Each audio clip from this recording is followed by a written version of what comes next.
Hello.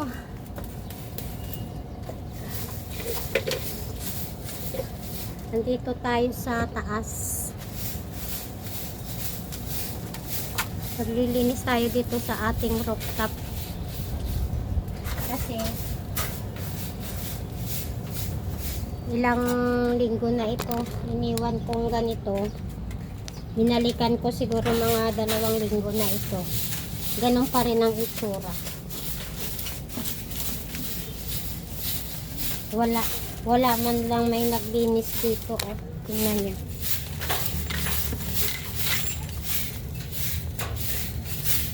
Parang walang nakatira sa taas. Yung anak ko busy din. Hindi man lang walang nagmamalasakit maglinis sa bahay ko. Ayan. Ako pa rin.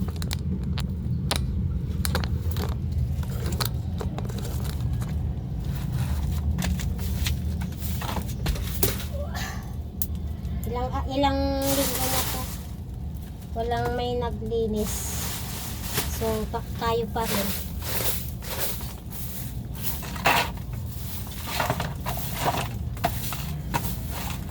Hindi ako sanay ng ganito, mamars. Yung nakikita kong madumi at makalat, nai-stress ako.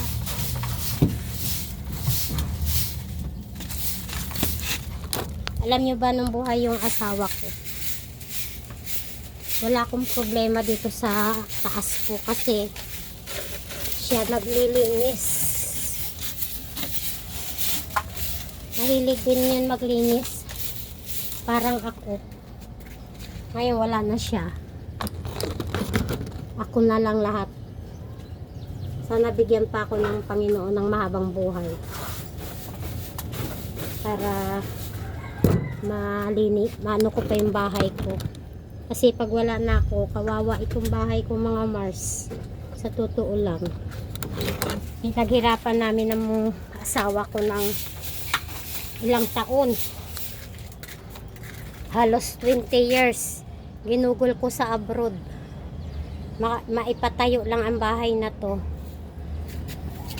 Ang hinihingi ko lang sana, dahil sila naman ang nakatira sa taas, ingatan nila, linisin nila ba. Kasi ako, araw-araw naglilinis ako sa baba. Hanggang sa taas, ako pa. Ayaw ko ng ganito.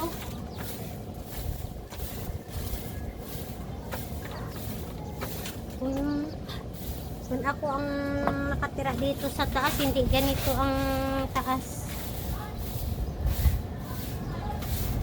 Malinis ito.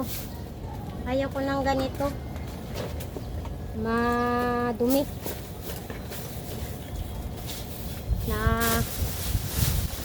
nai-stress ako pag ganito, diba?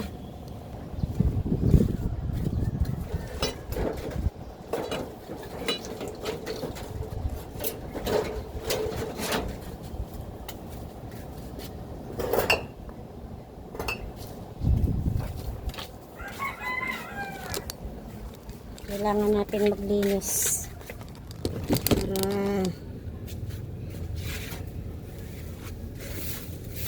kasi pag umuulan, itong mga lupa na to, papasok to sa drainage, magbabara yung drainage. Eh di, sino magpapagawa? Ako na naman, kasi buhay pa ako. Pagpatay na ako siguro, yan silang, iwan ko kung anong mangyayari.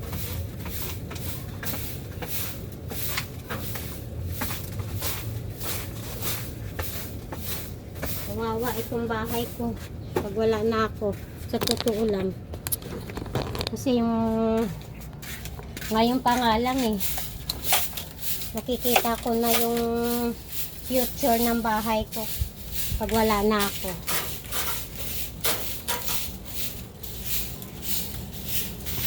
Kaya sana bigyan pa ako ng Panginoon ng mahabang buhay.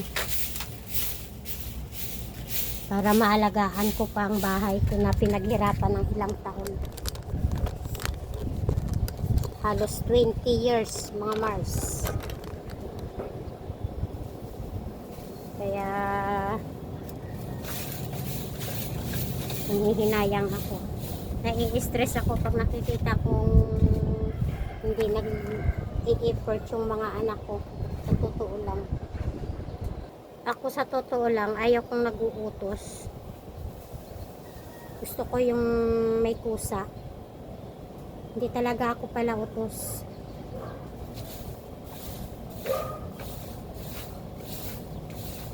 Kahit may kasama ako noon sa bahay, hindi ako nag-uutos. Kaya nagagalit yung asawa ko. Nagsahod pa ako.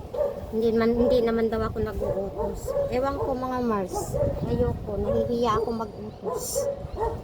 Maganda naman tingnan pag malinis. Diba? O, yan. Ako pa magbababa niyan, no? Ayan, no? Yung mga kahoy na yan. Yung mga sirang pinto. O. Ako pa magbababa niyan. Wala. Sorry ka na lang, Weng. Ganyan talaga ang buhay mo. Pinanganak kang ganyan. Lahat ng ano ikaw. Oh, thank you, Lord.